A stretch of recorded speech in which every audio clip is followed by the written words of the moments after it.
a la última hora. Las ciudades de los muertos y sus moradas.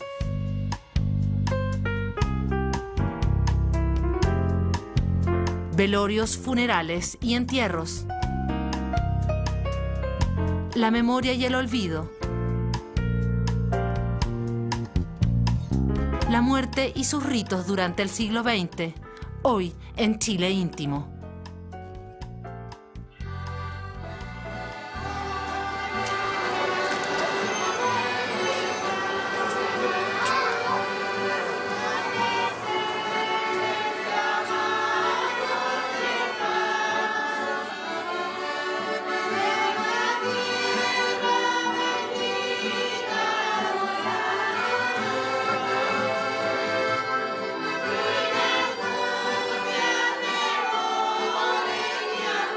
Entonces se cumplirá la palabra que está escrita. Que la familia me haya dado esta gran oportunidad hoy día de poder hablar. Silvia, que era como una madre para mí, que la amaba mucho, ella fue una mujer virtuosa. A todos mis hermanos de mi iglesia de Colcure que me han apoyado también, gracias le doy a ellos. Solo le pido al Señor de que coloque la paz. Que coloque la paz en mi madre, como yo le digo a ella.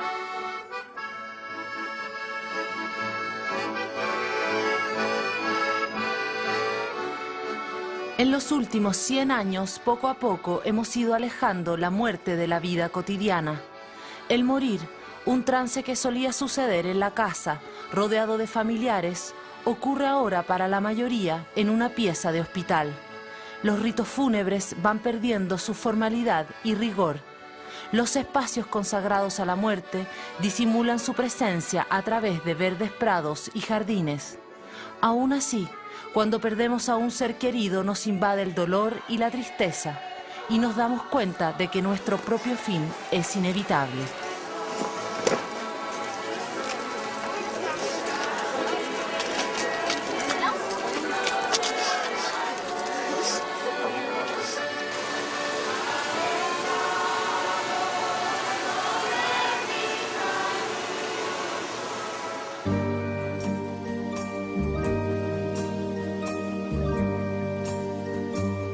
A comienzos del siglo XX se inició en Chile una verdadera cruzada contra la muerte. Las epidemias y enfermedades infecciosas arrebataban la vida de miles de personas, especialmente niños. Nos moríamos como moscas. Nuestra esperanza de vida promedio llegaba solo a los 30 años. La tuberculosis era la enfermedad más mortal y temida. Progresos sociales y médicos hicieron retroceder a la muerte y la confinaron a la vejez. Nuestra expectativa de vida actual es de 78 años, pero a pesar de ello, una enfermedad nos acecha, el cáncer. El diagnóstico que me dio el doctor fue cáncer al estómago en 4º grado. En 4º grado se supone que ya no hay otro grado, o sea, estoy en el último y no hay vuelta. No hay vuelta, solamente yo puedo tratar de llevar la vida, lo que me quede de vida, lo mejor posible y con los menos dolores posible. Me da pena pensar que me voy a morir. No sé si será por una cuestión de ego o porque realmente uno se apega mucho a la tierra. Pero es triste pensar que te vas a ir, que vas a dejar a los tuyos, que no los vas a ver más. Es difícil.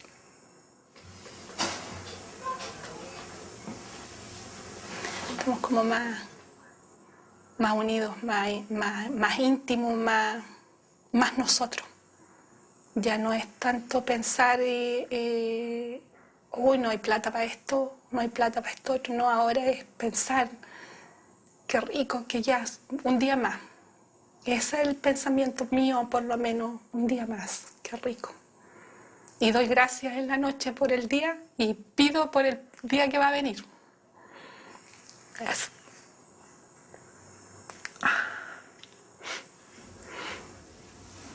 Lo que más pido yo es que el día que me llegue mi hora de despedirme de la tierra, que sea tranquila, que sea sin pena, sin como haber dejado todo ok, todo es limpio, y que no sea doloroso, no sea dolor físico, no sentir dolor físico, porque le tengo mucho miedo al dolor físico.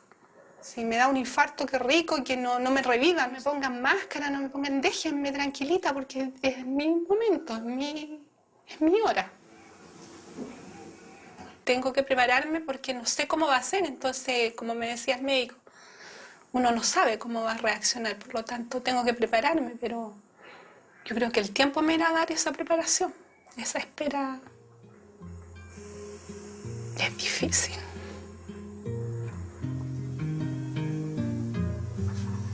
Me gustaría estar en mi casa, en mi dormitorio. Me gusta mi dormitorio, aunque dicen que es un video, pero a mí me gusta. Me lo hizo mi marido para mí, así que me gusta mucho. Y con mi familia, con la gente que me quiere, y estar tranquila. Con la pelota de trapo, con el gato. Mi funeral me lo imagino no triste. No quiero viejas lloronas en mi funeral. Con la vieja llorona como yo, basta y sobra.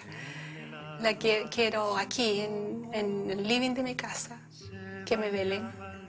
Quiero molestarlos los 3 últimos días, porque creo que son 2 días, un día, no sé cuántos. Los últimos días quiero molestar a mi familia con eso. Y música, me gusta la música de Víctor Jara. Me gustaría que me pusieran música.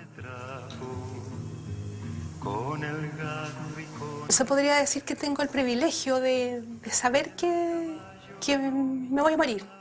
Pero el dejar de existir no significa desaparecer. Voy a quedar presente en cosas que he hecho, en cosas que me van a recordar. Pienso que va por ahí las ganas de dejar algo con mi muerte.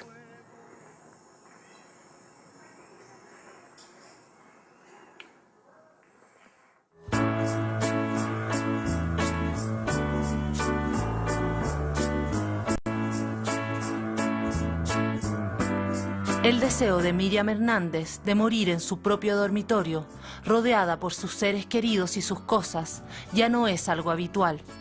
A partir de la década de los 50, la habitación del moribundo se ha trasladado desde la casa a los hospitales. Actualmente son pocos los familiares que acompañan en la muerte a un pariente próximo. La mayoría muere solo o a lo más asistido por enfermeras y médicos. En ese entonces se moría en la casa, apaciblemente, junto a los hijos, junto al cónyuge. En esa época también recuerdo con mucha angustia lo que significaba para mí atender un paciente grave. Nunca nos enseñaron cómo tratar, cómo conversar, cómo consolar a un enfermo que estuviese grave y especialmente a punto de morir. E indiscutiblemente a mí me daba, lo reconozco, terror llegar a esa etapa.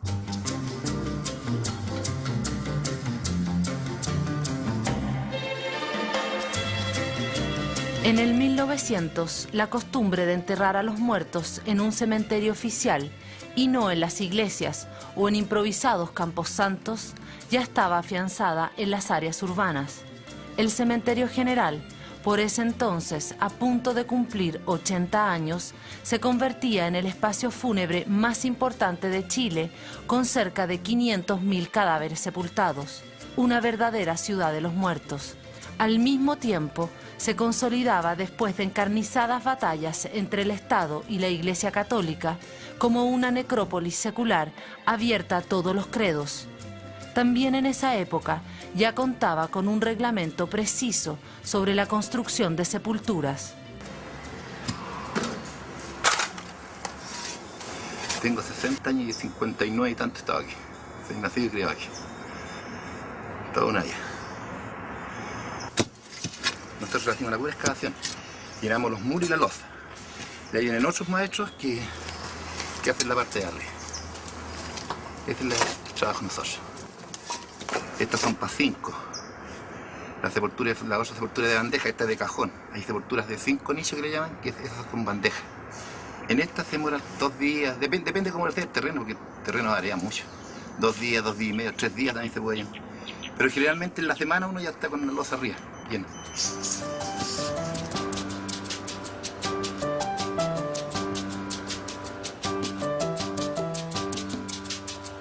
Dividido en barrios, el cementerio general reproducía fielmente las desigualdades entre ricos y pobres de la ciudad de los vivos. Las familias pudientes construían grandiosos mausoleos de los más diversos estilos arquitectónicos. Para 1930, estos sumaban cerca de 3.000. Los pobres, en cambio, debían conformarse con sepulturas en tierra, nichos en altura, o para los olvidados, la fosa común.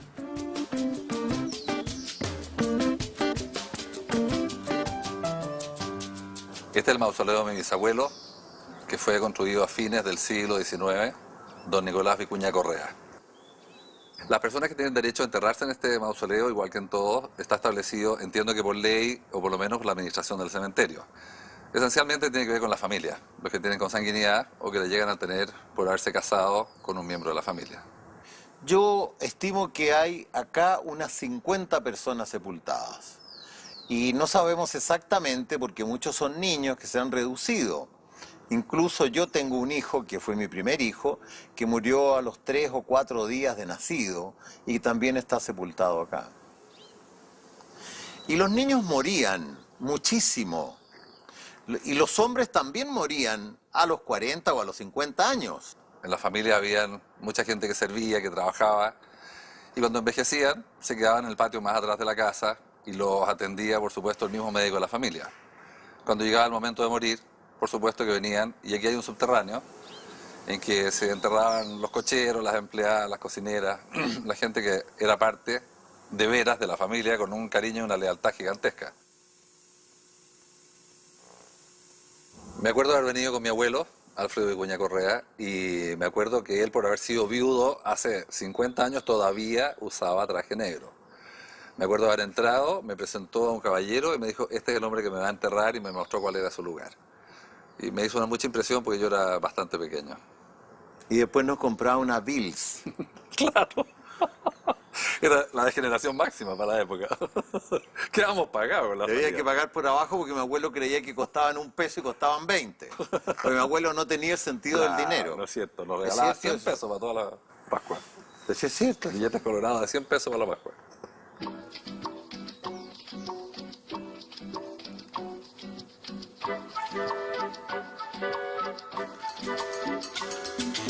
En la actualidad, más de 2 millones de difuntos descansan en el cementerio general.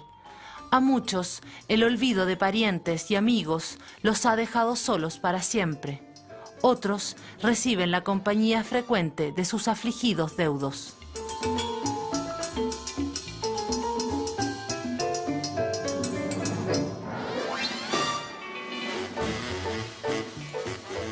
Fallece mi padre,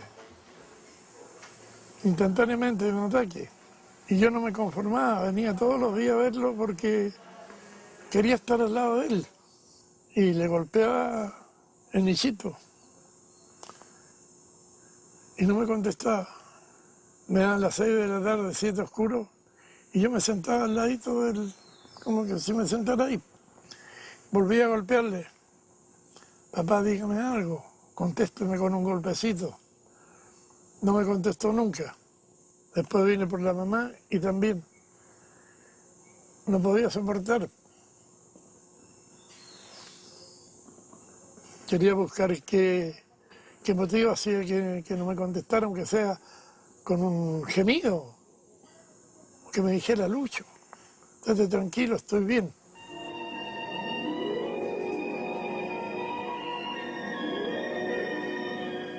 La Esther era hermana, amiga, polola, abuela, era todo para mí.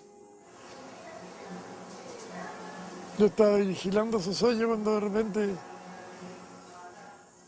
Voy a verla y le dije, ¿ya estáis tonteando ya? Y dice, ¿qué necesitas?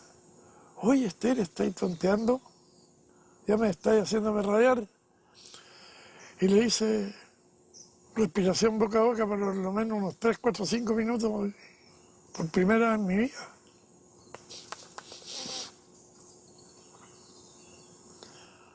Era mi esposa, era mi señora, no era una amiga.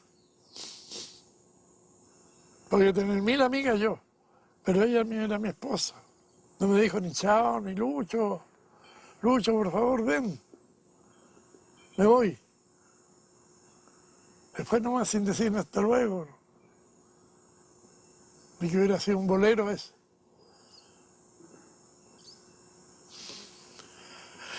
Así han pasado, van a ser 2 años ya. Yo no puedo olvidar. Espérame en el cielo, corazón, si es que te vas primero. Espérame que pronto yo me iré, que quiero estar contigo. En los años 80 se introduce en Chile un nuevo modelo de camposanto, el cementerio parque.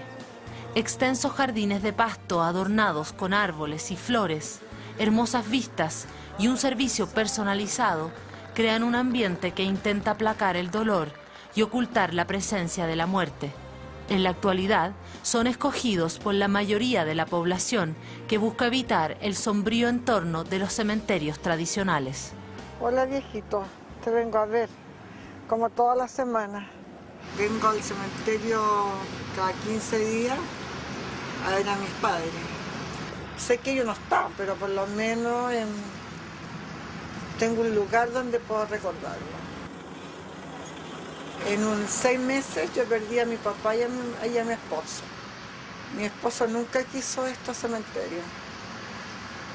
Los encontraba como poco silencioso, que las flores se las botaban, que no había un lugar para poner siempre flores, que pasaban máquinas por encima y un poco gringo. Y eso a él no le agradaba. Cuando él falleció, 2 meses antes dijo en broma, a mí no me entierren en estos cementerios, no me sepulten acá. Yo quiero tierra, tradición y paz, porque para él esto no era paz. Que mi marido esté en un cementerio tradicional, como es el cementerio metropolitano, como es el cementerio general, lo encuentro un poco tétrico. Mi marido tenía un cajón precioso, una urna preciosa y no caía en el hoyo. Y así con esos cordones, como antiguamente los meten, no caía, así que hubo que sacarlo, entrar a picar, y ahí sí que fue terrible. Fue porque esas cosas ya son prehistóricas. Aquí te meten, te tocan la música y te vas. Después que te pasan el carro, que te echen tierra, que tú no estás. Elegí esta fracción del parque por tener vida después de la muerte. Yo sé que la otra vida está en el cielo, pero aquí tú vienes el día domingo cuando hay sol, está lleno de niños juegan, vienes a conversar, te puedes quedar tirarle el pasto toda la tarde y allá no, tenés tus florcitas y tenés que irte porque es diferente.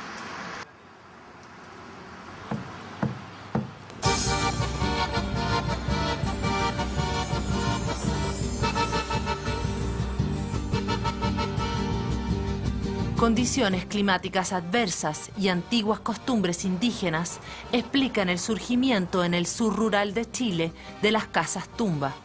La mayoría son construidas con madera y toman la forma de una vivienda de pequeñas dimensiones. Según cierta tradición, son una segunda morada que protege el cuerpo del difunto y alberga su alma para que no perturbe el mundo de los vivos. Mi hijo se llamaba Rudelio, Guido, Maichín.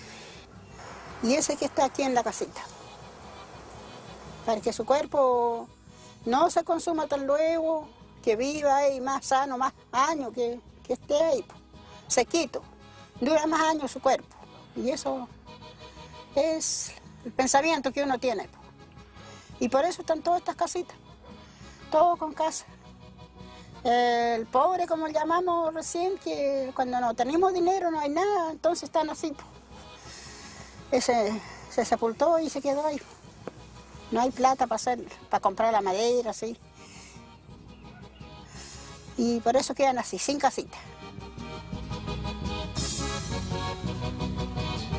Ayer al momento que se sepulta nomás, pues y le ponen su ropa y todo, y en ese rato están rezando la gente, pues. Todos llorando, pues. Pero es muy triste, en una sepultura. Nosotros aquí somos aquí, así. Lloramos. Yo el otro día anduve en el lugar del Leucura por allá. Nunca había ido por allá, pero ahí lo tocó una familia y fui también. Igual lloraban, entonces yo dije, en todas partes lloramos. Nosotros pensamos que nosotros más llorábamos aquí. Y allá fui a ver, igual lloraban las familias. Y había un veterano que tenían hartas hijas ya veteranas también, pero igual están llorando por su papá, porque fue su sepultura.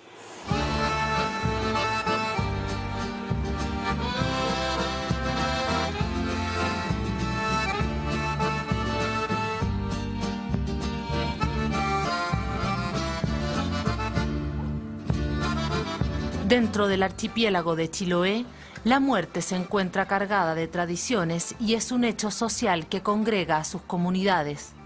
Sus cementerios son un marcado reflejo de la identidad local. Cerca de Kemchi se levanta Aukar, la isla de los muertos. No hay nada más que un cementerio, una iglesia y un puente peatonal por donde pasan las procesiones cuando la marea lo permite.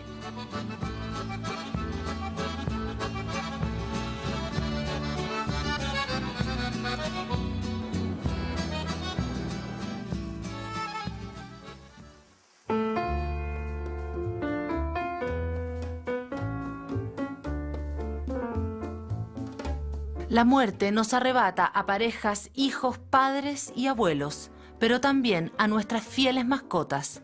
Recién en 1989 surge el primer cementerio para animales llamado Parque de Asís. Cuenta con más de 6.500 difuntos, de los cuales el 90% son perros. Pero también descansan gatos, pájaros, conejos, cuyes, gallinas e incluso una oveja. Además, se ofrecen servicios de cremación. Yo vengo cada 3, 4 meses más o menos a visitar las mascotitas y a estar un rato acompañándolos, en fin. Una comunicación telepática, aunque sé que ya no existen, pero ese recuerdo que uno les entrega también lo puede hacer después que han partido, porque es recordarlos con cariño como cuando estaban vivos. Aquí está Niño Rocky.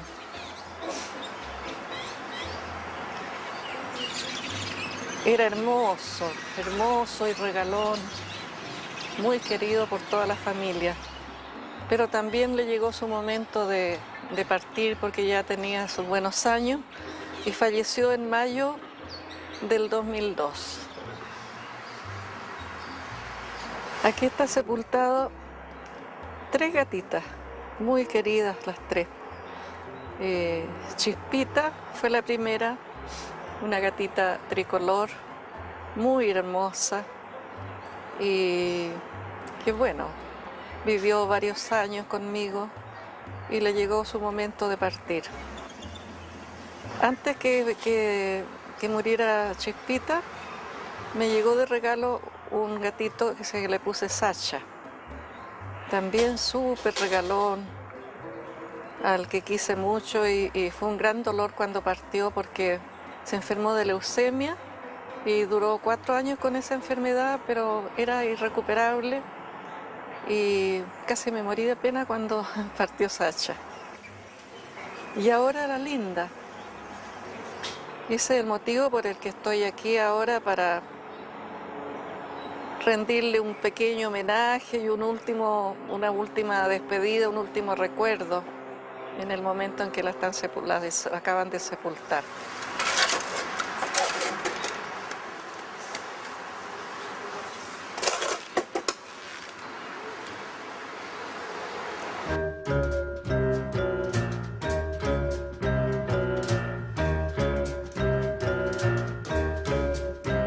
A inicios del siglo XX, la muerte ya se había convertido en un próspero negocio. Las empresas de pompas fúnebres fueron la expresión más visible de ello. No solo fabricaban y vendían ataúdes de diversas calidades y tamaños, sino también ofrecían una serie de servicios asociados, como preparación del cadáver, adorno del espacio velatorio, publicación de obituarios y la carroza fúnebre.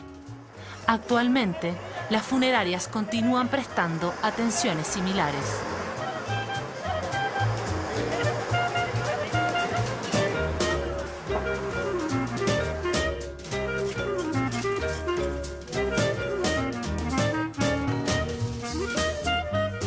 Yo me crié en esto, siempre vi esto. Mi madrina pues se casó como a los 20 años, claro. Y la persona que tenía este negocio, mi mamá lo asumió en ese minuto.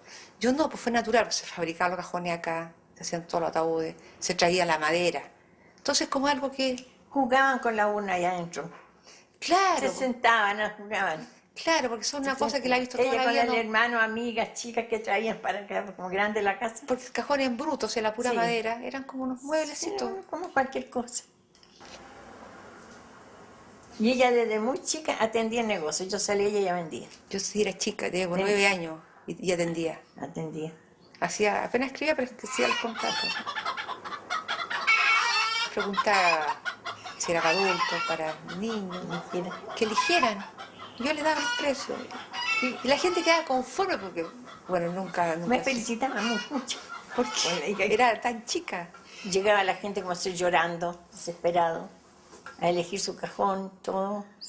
Se le hacía el contrato y se le despachaba. Y decían la hora después para sepultar. Había que vestirlo. Había que vestirlo, y entonces no se maquillaba. Se vestía la gente nomás y se le ponía su cajoncito bonito y se... Antiguamente el empleado que había acá no se maquillaba, pero sí se le cerraba la boca y les ponía puntos internos. Aquí. Ahora hay un material que se cierra o que se cierra bien, pero en ese tiempo había que tener el cuero duro, poner puntos. Los ataúdes eran todos negros, nada más que para niños sí que eran blancos. Las urnas antes eran la forma del cuerpo. Que eran las más económicas. Eran las más económicas. También café. hay urnitas para resto. Algunas para resto son de cuántos, de 60 centímetros son, pues, ¿no? Algo así. Unas para resto, porque hay gente que cambian los muertos de un cementerio a otro. Yo creo que la muerte uno ya no le tiene miedo estando en esto. Y cuando se va poniendo más mayor, no tiene miedo a morir uno. Es por las cosas que uno pueda dejar. El sufrimiento causó el dolor a otras personas. Pero no por uno, no por mí. Estoy cansada y vivía pues tanto. Tanto, si se aburre también. A veces me aburre haber vivido tanto. A veces se queja.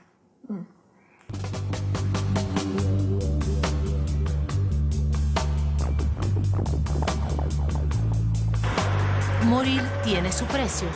El servicio funerario completo más barato cuesta cerca de 120.000 pesos.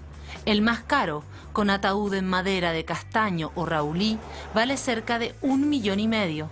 A eso hay que agregar la tumba, que tiene un costo que va desde los 45.000 pesos a los 8 millones, dependiendo del tamaño, la duración y el tipo de cementerio. Cremarse vale por lo menos 500.000 pesos.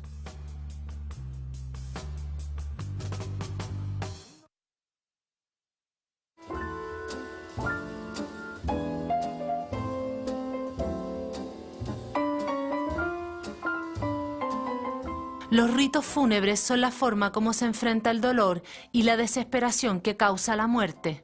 Con ellos se mantiene el vínculo entre vivos y difuntos y se comparte la tristeza de la pérdida. El velorio marca el inicio de la despedida y abre un tiempo para acompañar al difunto expuesto a la última mirada de sus cercanos.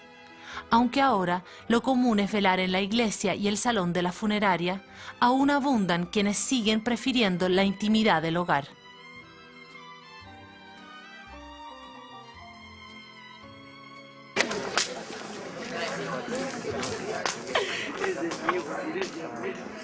Dime las chaperotas. De amor tan infinito, en que tú, mi Dios, te has hecho tan pequeño y tan humilde. Nosotros estamos velando a nuestra mamá. La estamos velando desde las 9 de la mañana, que fue cuando llegamos acá con ella a la casa. Y desde ese momento hemos tenido la compañía de toda la gente que la apreciaba ella. Toda nuestra familia antigua, hasta el momento tenemos la tradición de hacerlo en la casa, porque encontramos que es más acogedor en la casa, porque hemos visto, por ejemplo, yo he visto que las llevan a la iglesia y la iglesia para nosotros es como ir a tirarla a la iglesia, porque la cierran a las 10 de la noche y ahí la dejan solita.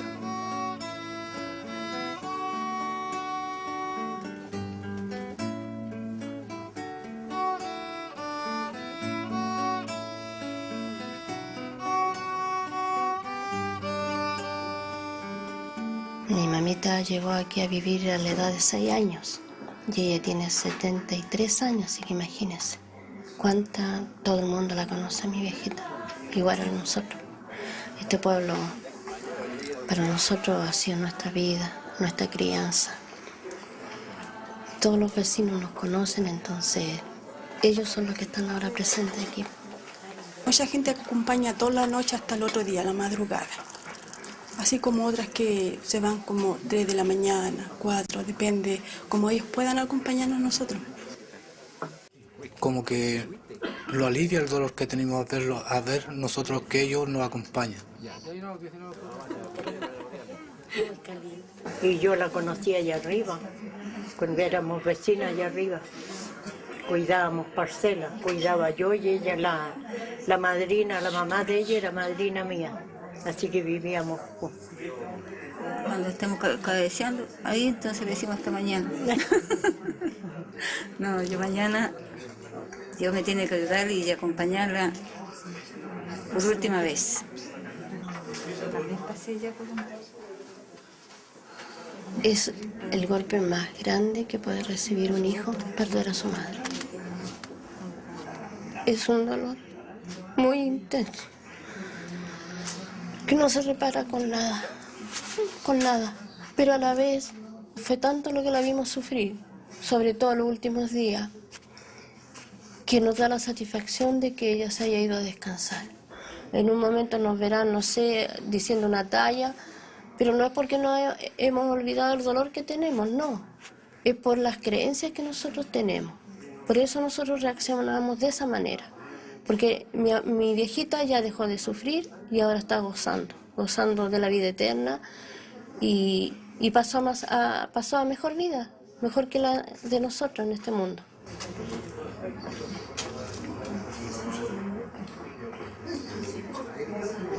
Pobrecita la guaguita, que desplate se cayó.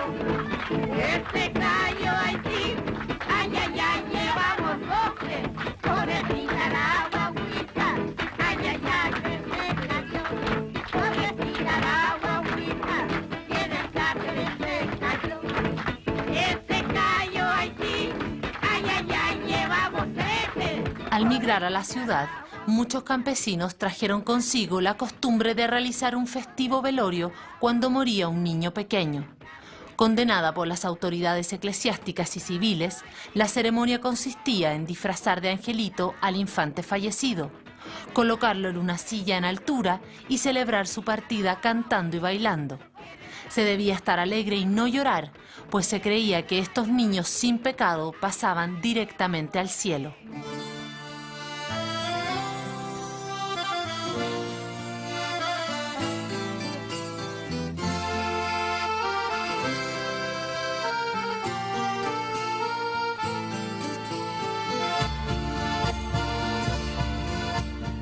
Me casé el año 35. Tuve 4 hijos. Mi primera guaguita se llamaba Oscar René, pero tuve la mala suerte que se me enfermó al mes 21 días. Empezó el niño a tener, no podía respirar. Y ahí me dio susto y yo lo llevé al hospital. Total que después, al rato, un rato largo, salió el médico y me dijo que el niño había fallecido.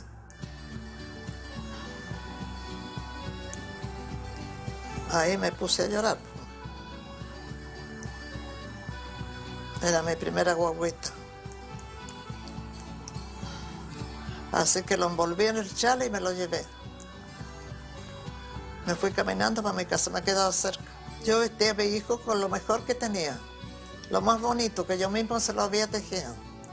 Así que quedó lindo.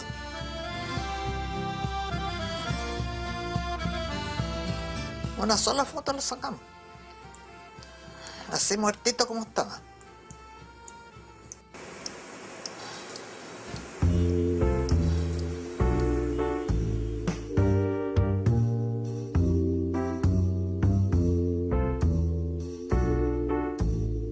El funeral es la etapa más pública de la muerte. Ya desde el siglo XIX se estila el recorrido del cortejo por las calles del pueblo o la ciudad. Los más adinerados generalmente eran despedidos con gran ostentación, en carrozas con caballos y largas procesiones. Pero para la mayoría, este rito es la forma más franca de manifestar el cariño al difunto y acompañarlo hasta su morada final. Cada vez menos frecuente, la procesión a pie es una costumbre que aún se mantiene en algunos lugares de Chile.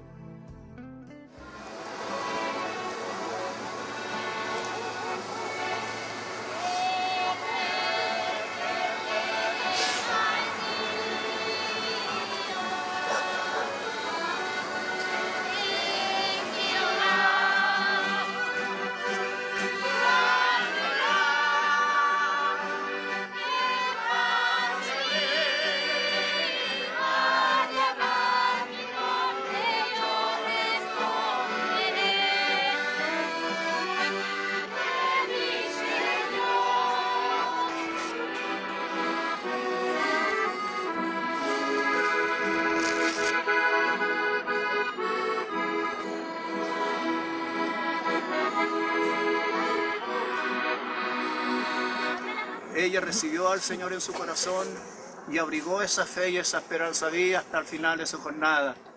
Dios les bendiga mucho. Queremos agradecer también a todos ustedes por la participación en el tremendo dolor que hoy día sufre esta familia.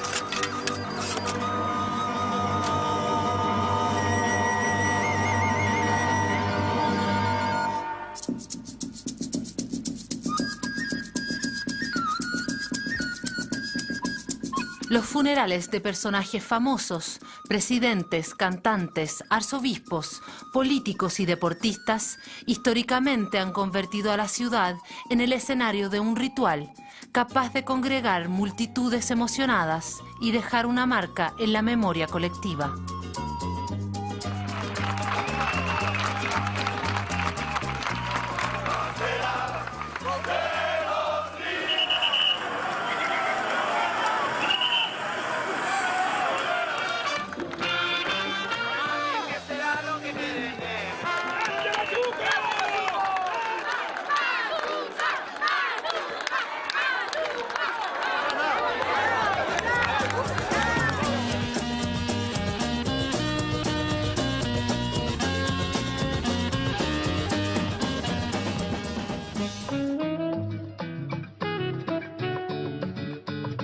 Recién en 1965, poco después de ser permitido por el Vaticano, se inaugura en Chile el primer crematorio. Ese año se incineran solo 3 personas, un japonés, un costarricense y una norteamericana. Antes, lo común era llevarse una ánfora con las cenizas a la casa. Hoy, algunos las depositan en el cementerio o las esparcen en el mar, el aire o la tierra. Los menos se las siguen llevando a su hogar. Después de la vida de mi padre y después de la vida de don Pedro Bévar, el amor de mi vida, de tenerlos a cada uno en un ánfora, en esta casa. Pedro había decidido, hacía muchos años antes, igual que yo, que llegado el momento había que hacerse ceniza.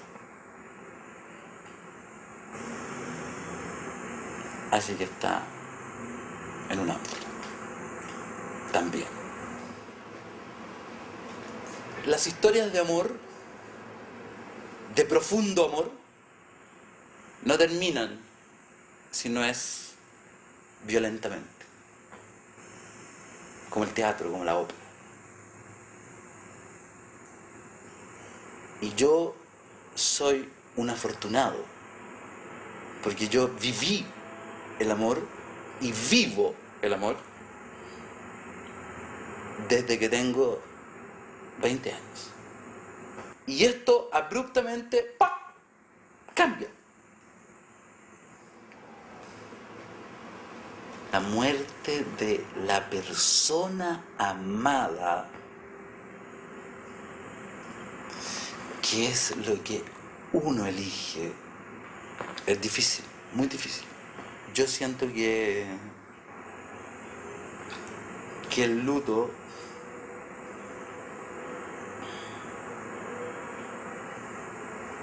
es para siempre. Es para siempre.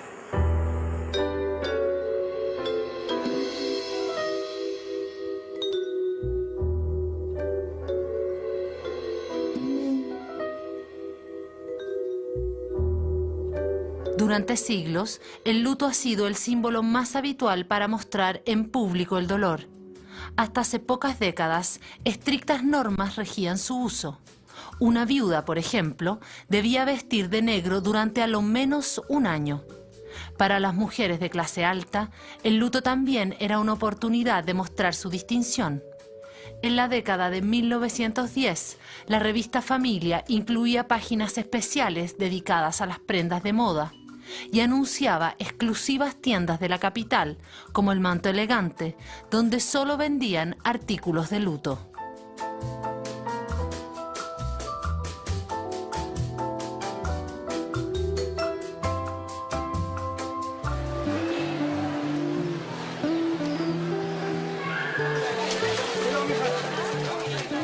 El 1 de noviembre, las familias se reúnen para visitar y recordar con flores a sus muertos.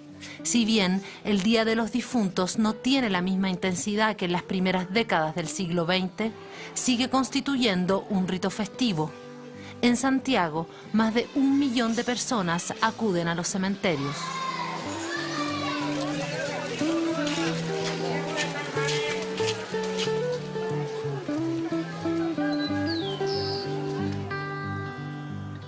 Sin embargo, para algunos no existe la posibilidad de visitar a sus muertos. Carmen Vivanco, como miles de otros chilenos, perdió abruptamente, por medio de una desaparición forzada, a 5 familiares durante la dictadura militar. Hasta hoy, ella sigue a la espera de sus cuerpos para darles sepultura y despedirlos.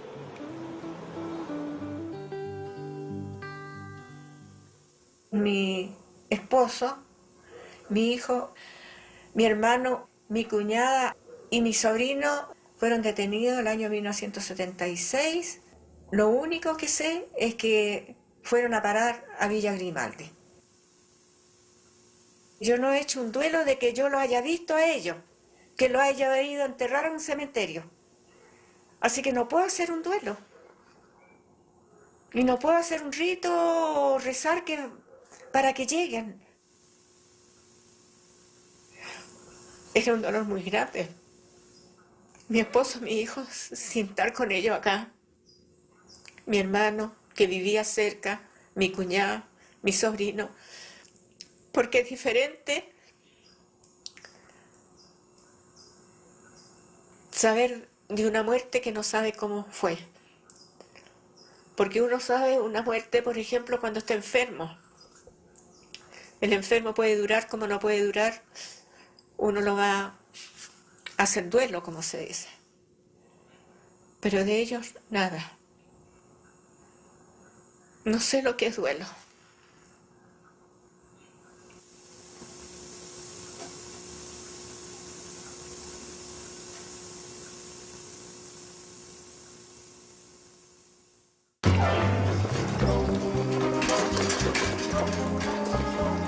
Entrando al siglo XXI, la muerte ya no es la compañera cotidiana de antes. Los progresos médicos han logrado disminuirla y confinarla a la vejez.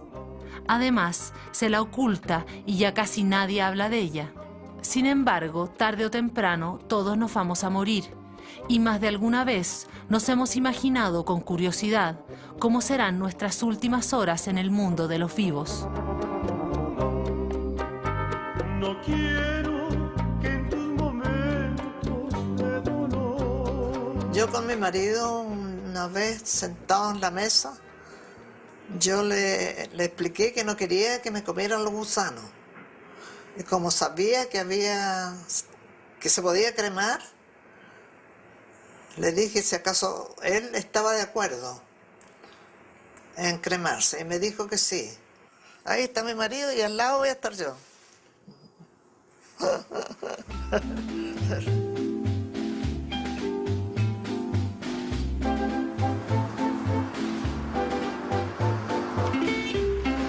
Mi madre se enfermó de un día, sábado, y se murió el día lunes. Así me gustaría. No le tengo miedo realmente a la muerte porque creo en la resurrección. Porque creo en el cielo. Antes sí que le tenía terror. Pero ya que perdió a todos mis seres queridos, creo que no le tengo miedo. Cuando me llegue nomás. Lo único que sí que quiero un funeral bonito y con muchas flores blancas, no quiero amarillas ni rojas, porque las rojas parecen de futbolistas. Así que yo quiero blancas, no me lleven flores de color.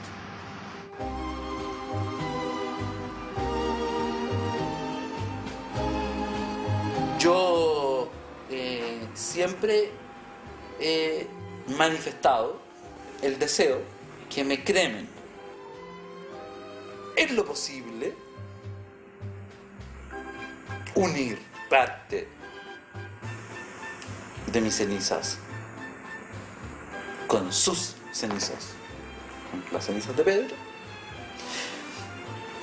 y de ahí da igual.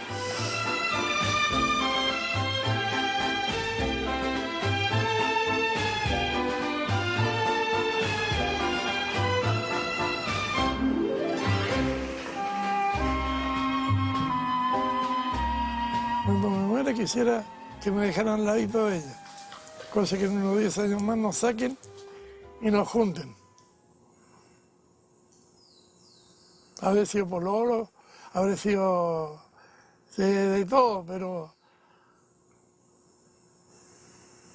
quien me ganó fue ella. No hay más. Y si fuera en este momento de aquí mismo, que me hagan los funerales y me metan allá.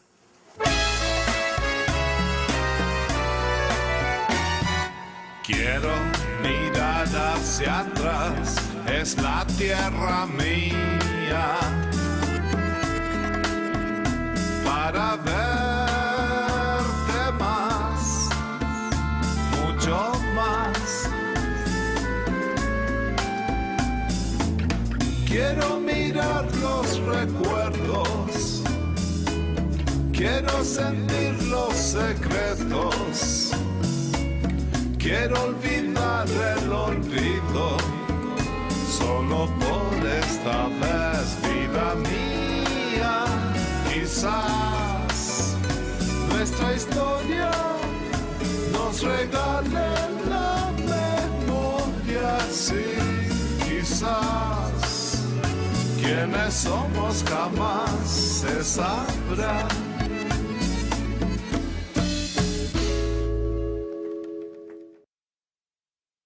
Abuelo, que fue construido a fines del siglo XIX, don Nicolás Vicuña Correa. Las personas que tienen derecho a enterrarse en este mausoleo, igual que en todos, está establecido, entiendo que por ley, o por lo menos por la administración del cementerio. Esencialmente tiene que ver con la familia, los que tienen consanguinidad o que le llegan a tener por haberse casado con un miembro de la familia. Yo estimo que hay acá unas 50 personas sepultadas. Y no sabemos exactamente porque muchos son niños que se han reducido. Incluso yo tengo un hijo, que fue mi primer hijo, que murió a los 3 o 4 días de nacido y también está sepultado acá. Y los niños morían muchísimo. Y los hombres también morían a los 40 o a los 50 años. En la familia había mucha gente que servía, que trabajaba, y cuando envejecían se quedaban en el patio más atrás de la casa y los atendía, por supuesto, el mismo médico de la familia. Cuando llegaba el momento de morir, por supuesto que venían, y aquí hay un subterráneo en que se enterraban los cocheros, las empleadas, las cocineras, la gente que era parte de veras de la familia con un cariño y una lealtad gigantesca. Me acuerdo de haber venido con mi abuelo, Alfredo Vicuña Correa, y me acuerdo que él, por haber sido viudo hace 50 años, todavía usaba traje negro. Me acuerdo de haber entrado, me presentó a un caballero y me dijo, este es el hombre que me va a enterrar, y me mostró cuál era su lugar. Y me hizo una mucha impresión porque yo era bastante pequeño. Y después nos compraba una Bills. Claro. Era la degeneración máxima para la época. Quedamos pagados. Había que pagar por abajo porque mi abuelo creía que costaban $1 y costaban 20. Porque mi abuelo no tenía el sentido del dinero. No es cierto, nos regalaba 100 pesos para toda la Pascua. ¿Sí es cierto? Billetes colorados de 100 pesos para la Pascua.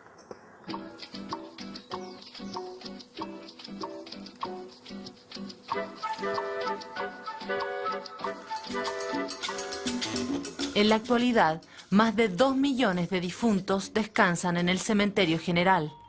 A muchos, el olvido de parientes y amigos los ha dejado solos para siempre. Otros reciben la compañía frecuente de sus afligidos deudos.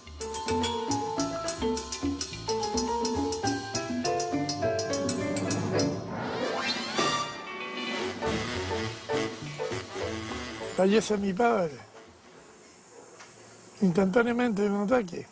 Y yo no me conformaba, venía todos los días a verlo porque quería estar al lado de él. Y le golpeaba el nichito.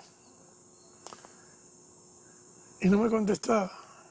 Me daban las 6 de la tarde, 7 oscuro, y yo me sentaba al ladito del, como que si me sentara ahí. Volví a golpearle. Papá, dígame algo. Contesta. Con mi muerte.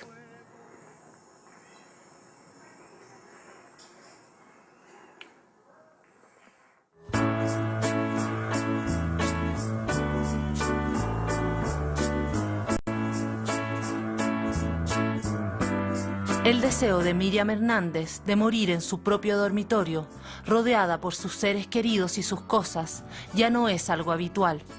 A partir de la década de los 50, la habitación del moribundo se ha trasladado desde la casa a los hospitales. Actualmente son pocos los familiares que acompañan en la muerte a un pariente próximo. La mayoría muere solo o a lo más asistido por enfermeras y médicos. En ese entonces se moría en la casa apaciblemente, junto a los hijos, junto al cónyuge. En esa época también recuerdo con mucha angustia lo que significaba para mí atender un paciente grave. Nunca nos enseñaron cómo tratar, cómo conversar, cómo consolar a un enfermo que estuviese grave y especialmente a punto de morir. E indiscutiblemente a mí me daba, lo reconozco, terror llegar a esa etapa.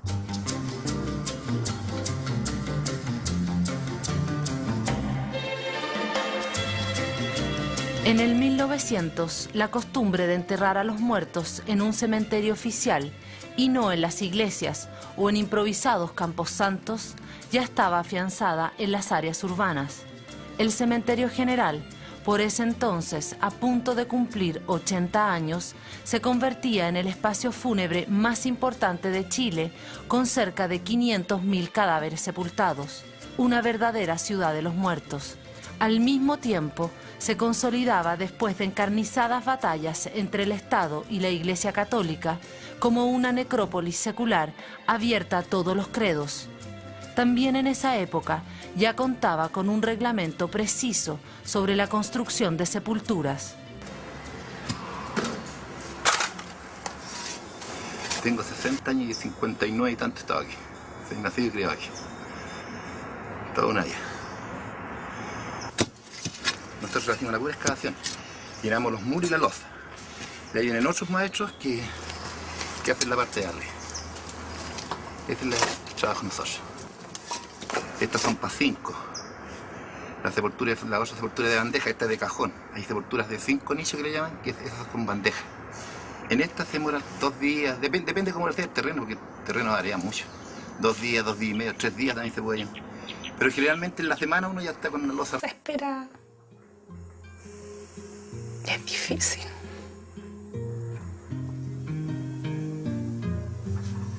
Me gustaría estar en mi casa, en mi dormitorio. Me gusta mi dormitorio. Aunque dicen que es un video, pero a mí me gusta. Me lo hizo mi marido para mí, así que me gusta mucho. Y con mi familia, con la gente que me quiere, y estar tranquila. Con la pelota de trapo, con el gato. Mi funeral me lo imagino no triste. No quiero viejas lloronas en mi funeral. Con la vieja llorona como yo, basta y sobra. La que quiero aquí, en el living de mi casa, que me velen. Quiero molestarlos los 3 últimos días, porque creo que son 2 días, 1 día, no sé cuántos. Los últimos días quiero molestar a mi familia con eso. Y música, me gusta la música de Víctor Jara.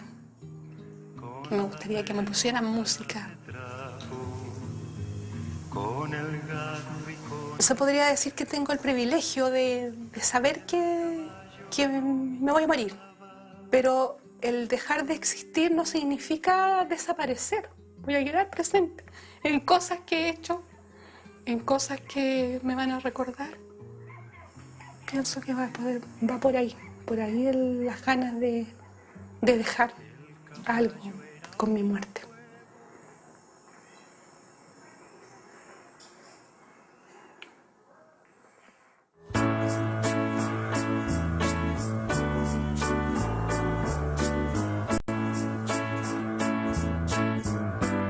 El deseo de Miriam Hernández de morir en su propio dormitorio, rodeada por sus seres queridos y sus cosas, ya no es algo habitual.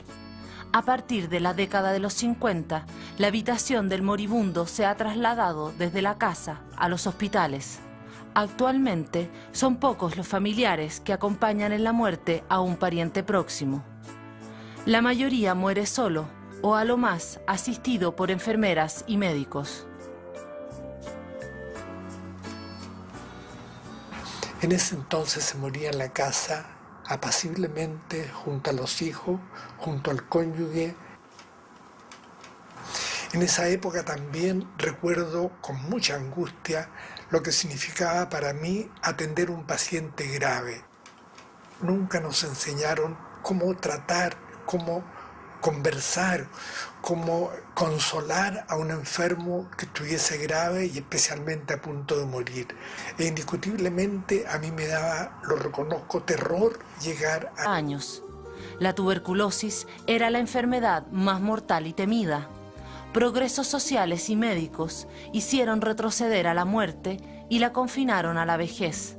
Nuestra expectativa de vida actual es de 78 años, pero a pesar de ello, una enfermedad nos acecha, el cáncer.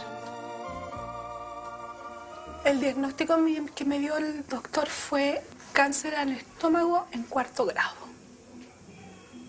En cuarto grado se supone que ya no hay otro grado. O sea, estoy en el último y no hay vuelta. No hay vuelta, solamente yo puedo tratar de llevar la vida, lo que me quede de vida, lo mejor posible y con los menos dolores posibles. Me da pena pensar que me voy a morir. No sé si será por una cuestión de ego o porque realmente uno se apega mucho a la tierra. Pero es triste pensar que te vas a ir, que vas a dejar a los tuyos, que no los vas a ver más. Es difícil.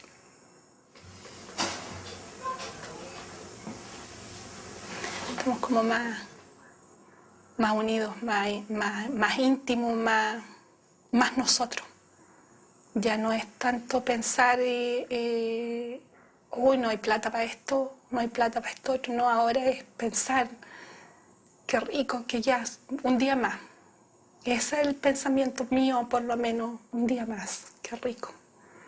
Y doy gracias en la noche por el día y pido por el día que va a venir. Gracias.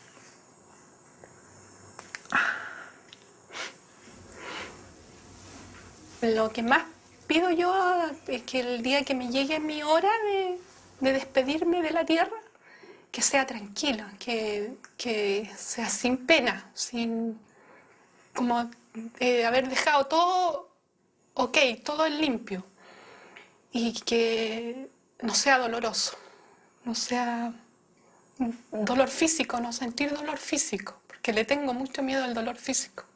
Si me da un infarto, qué rico, que no me revivan, me pongan máscara, no me pongan, déjenme tranquilita, porque es mi momento, es mi hora.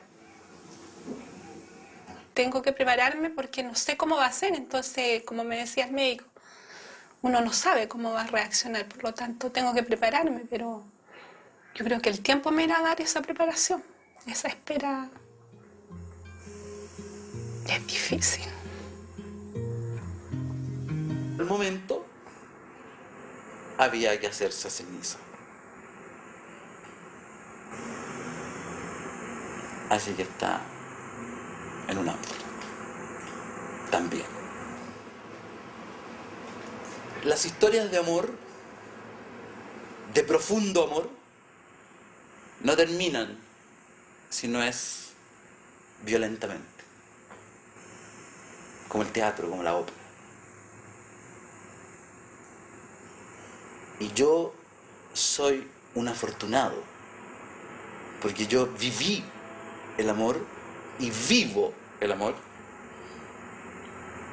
desde que tengo 20 años.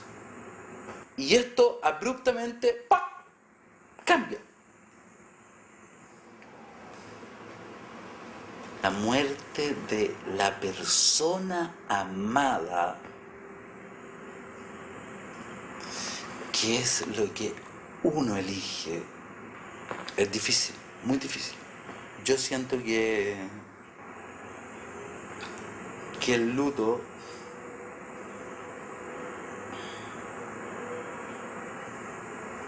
es para siempre.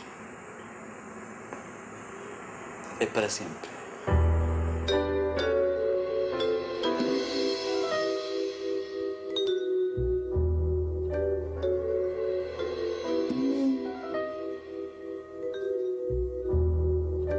Durante siglos, el luto ha sido el símbolo más habitual para mostrar en público el dolor. Hasta hace pocas décadas, estrictas normas regían su uso. Una viuda, por ejemplo, debía vestir de negro durante a lo menos un año. Para las mujeres de clase alta, el luto también era una oportunidad de mostrar su distinción. En la década de 1910, la revista Familia incluía páginas especiales dedicadas a las prendas de moda y anunciaba exclusivas tiendas de la capital, como el Manto Elegante, donde solo vendían artículos de luto.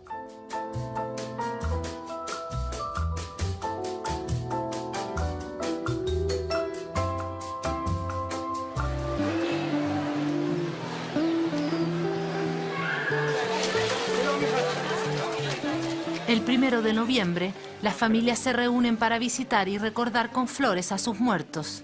Si bien el Día de los Difuntos no tiene la misma intensidad que en las primeras décadas del siglo XX, sigue constituyendo un rito festivo.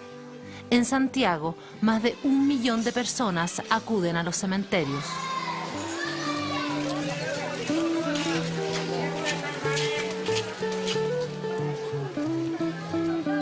Para comprar la madera, así. Y por eso quedan así, sin casita.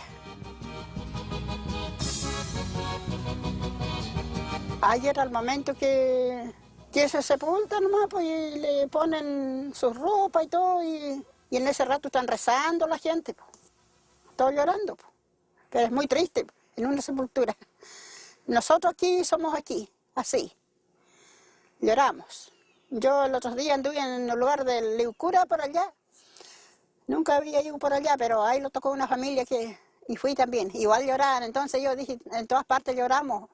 Nosotros pensamos que nosotros más llorábamos aquí. Y allá fui a ver, igual lloraban las familias. Y había un veterano que tenían hartas hijas ya veteranas también, pero igual están llorando por su papá, porque fue su sepultura.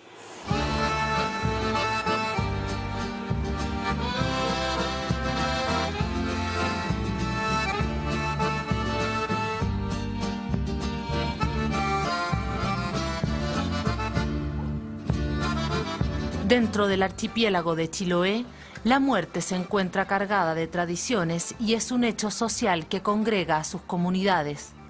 Sus cementerios son un marcado reflejo de la identidad local. Cerca de Kemchi se levanta Ucar, la isla de los muertos. No hay nada más que un cementerio, una iglesia y un puente peatonal por donde pasan las procesiones cuando la marea lo permite.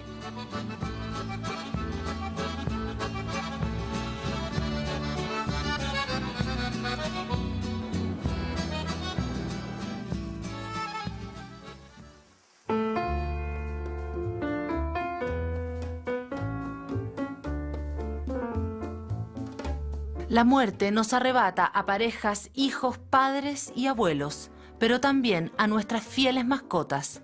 Recién en 1989 surge el primer cementerio para animales llamado Parque de Asís. Cuenta con más de 6.500 difuntos, de los cuales el 90% son perros. Pero también descansan gatos, pájaros, conejos, cuyes, gallinas e incluso una oveja. Además, se ofrecen servicios de cremación. Yo vengo cada 3, 4 meses más o menos a visitar las mascotitas y a estar un rato acompañándolos, en fin.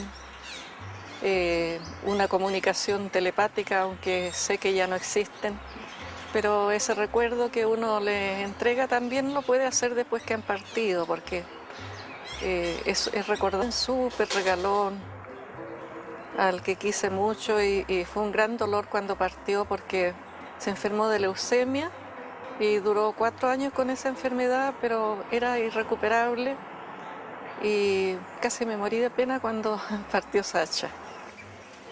Y ahora la Linda. Ese es el motivo por el que estoy aquí ahora, para rendirle un pequeño homenaje y una última despedida, un último recuerdo en el momento en que la acaban de sepultar.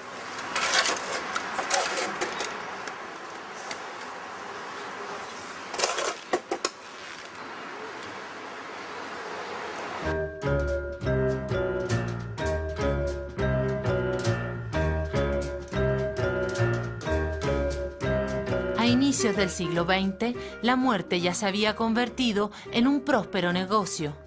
Las empresas de pompas fúnebres fueron la expresión más visible de ello.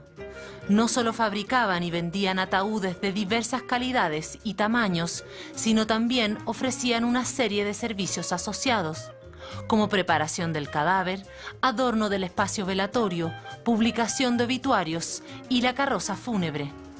Actualmente, las funerarias continúan prestando atenciones similares.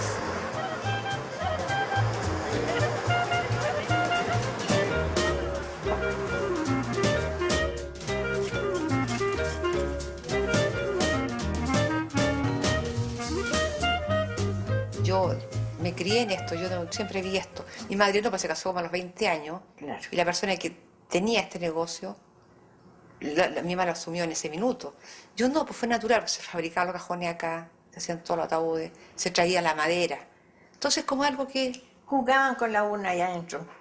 Claro. Se sentaban, jugaban. Claro, porque son una cosa que la he visto toda la vida. Ella con el hermano, amigas, chicas que traían para acá, como grande la casa. Porque el cajón en bruto, o sea, la pura madera, eran como unos mueblecitos. Sí, como cualquier cosa. Y ella desde muy chica atendía el negocio. Yo salía y ella vendía. Yo sí era chica, tenía 9 años y atendía. Atendía. Hacía, apenas escribía, pero hacía los contratos. Preguntaba si era para adultos, para niños, que eligieran. Yo les daba los precios. Y la gente quedaba conforme porque, bueno, nunca me felicitaban mucho. Porque era tan chica. Llegaba la gente como así llorando, desesperado, a elegir su cajón, todo. Se le hacía el contrato y se le despachaba. Y decían la hora después para sepultar. Había que vestirlo. Había que vestirlos y entonces no se maquillaba. Se vestía la gente nomás y se le...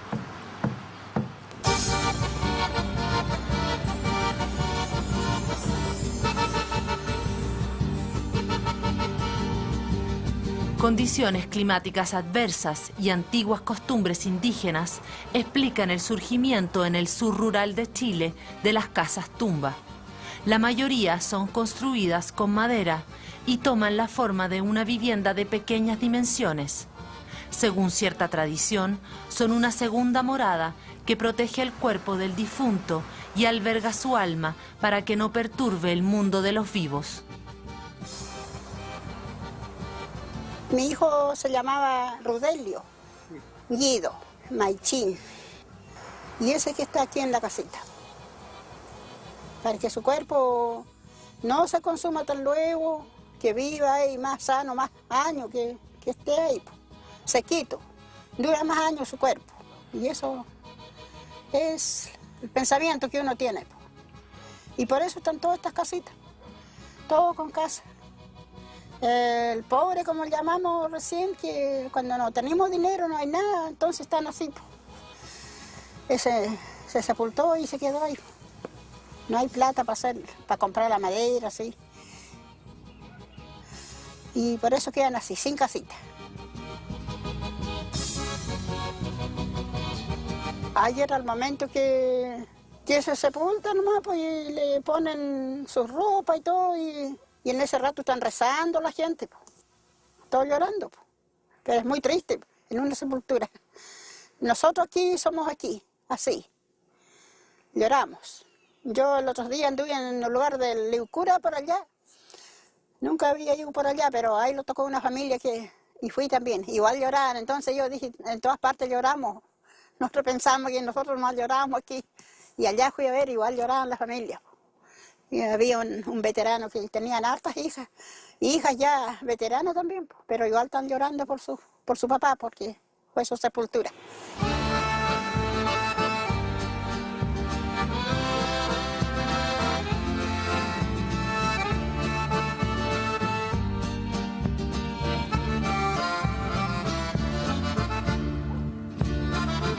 Dentro del archipiélago de Chiloé, la muerte se encuentra cargada de tradiciones y es un hecho social que congrega a sus comunidades. Sus cementerios son un marcado reflejo de la identidad local. Cerca de Kemchi se levanta Ucar, la isla de los muertos. No hay nada más que un cementerio, una iglesia y un puente peatonal por donde pasan las procesiones cuando la marea lo permite. Porque es recordarlos con cariño como cuando estaban vivos. Aquí está Niño Rocky.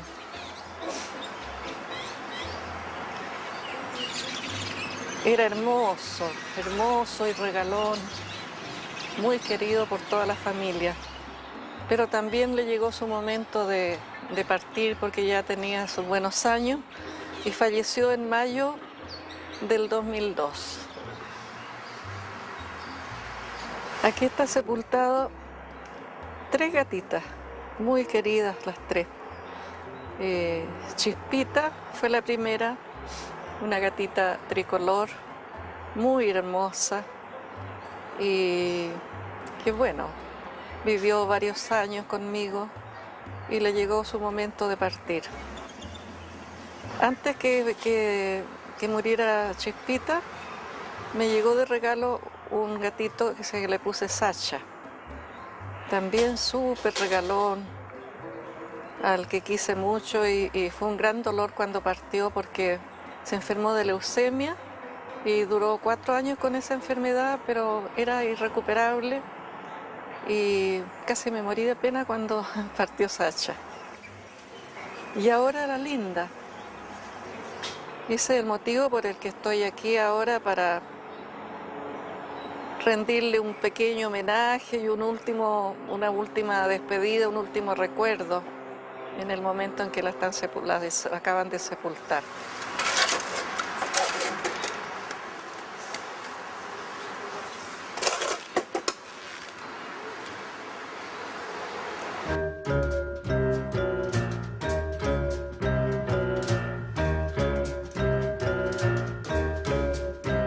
A inicios del siglo XX, la muerte ya se había convertido en un próspero negocio. Las empresas de pompas fúnebres fueron la expresión más visible de ello. No solo fabricaban y vendían ataúdes de diversas calidades y tamaños, sino también ofrecían una serie de servicios asociados, como preparación del cadáver, adorno del espacio velatorio, publicación de obituarios y la carroza fúnebre. Actualmente, las funerarias continúan prestando atenciones similares.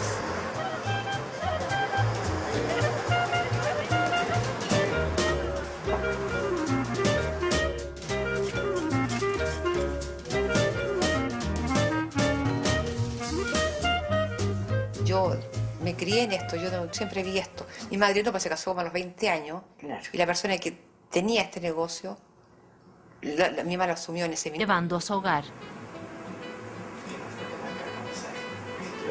Después de la vida de mi padre y después de la vida de don Pedro Bévar, el amor de mi vida, de tenerlos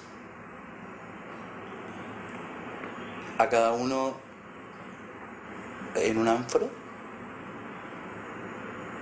en esta casa. Pedro había decidido, hacía muchos años antes, igual que yo, que llegado el momento había que hacerse ceniza. Así que está en un ánfora también.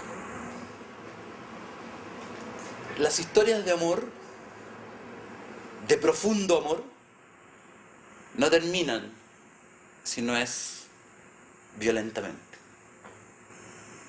como el teatro, como la ópera. Y yo soy un afortunado, porque yo viví el amor y vivo el amor desde que tengo 20 años. Y esto abruptamente ¡pam!, cambia. La muerte de la persona amada,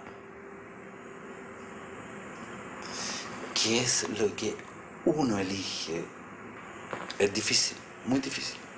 Yo siento que el luto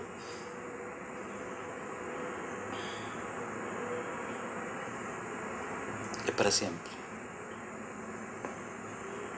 Es para siempre.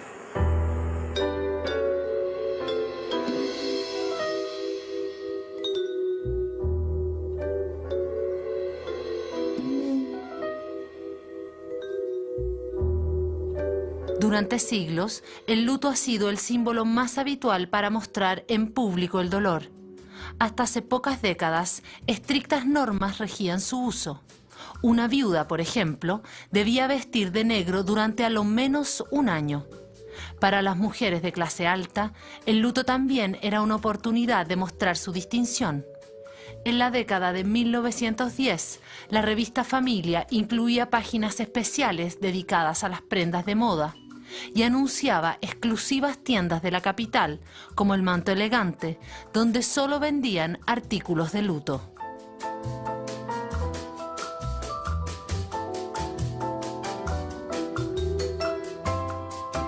Queremos agradecer también a todos ustedes por la participación en el tremendo dolor que hoy día sufre esta familia.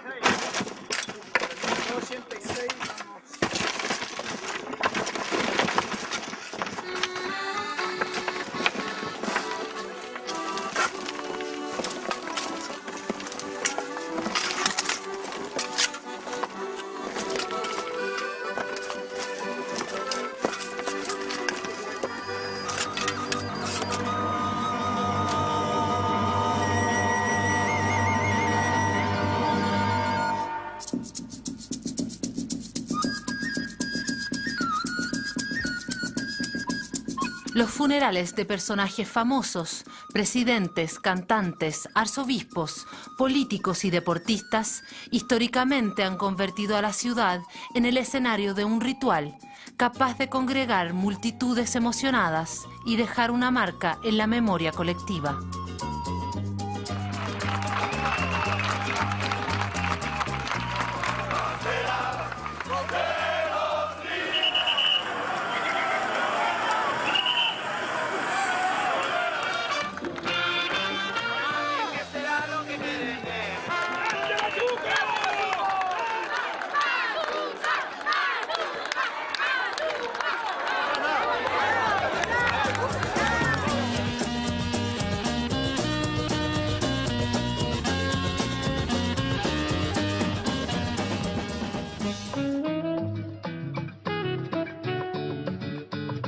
Recién en 1965, poco después de ser permitido por el Vaticano, se inaugura en Chile el primer crematorio.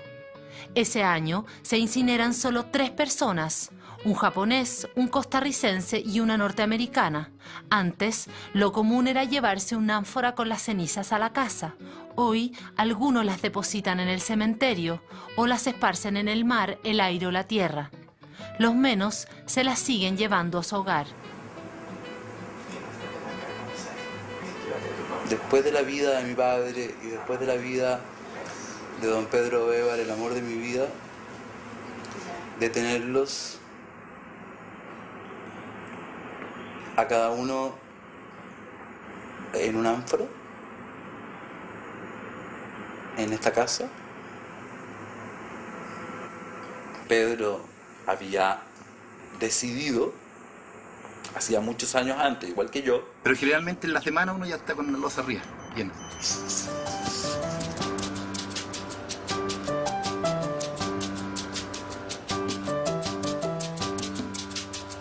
Dividido en barrios, el cementerio general reproducía fielmente las desigualdades entre ricos y pobres de la ciudad de los vivos. Las familias pudientes construían grandiosos mausoleos de los más diversos estilos arquitectónicos. Para 1930, estos sumaban cerca de 3.000. Los pobres, en cambio, debían conformarse con sepulturas en tierra, nichos en altura o, para los olvidados, la fosa común.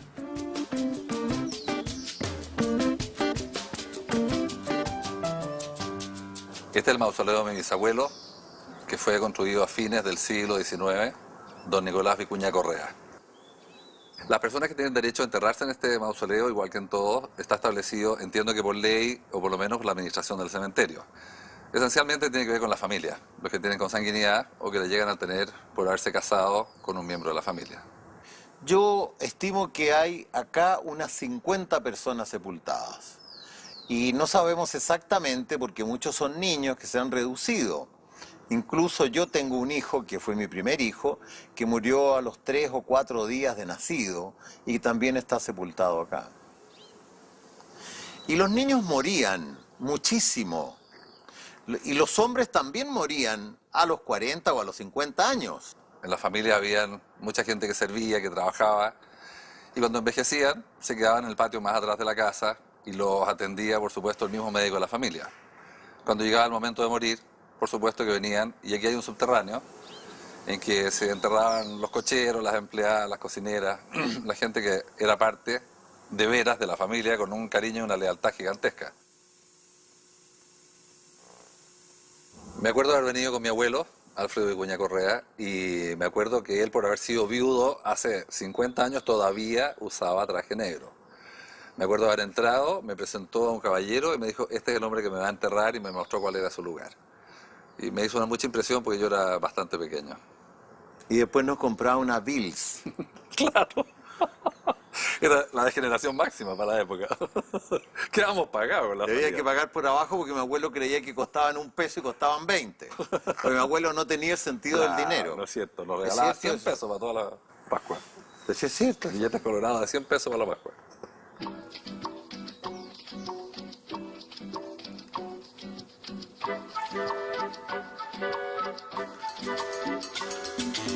En la actualidad, más de 2 millones de difuntos descansan en el cementerio general.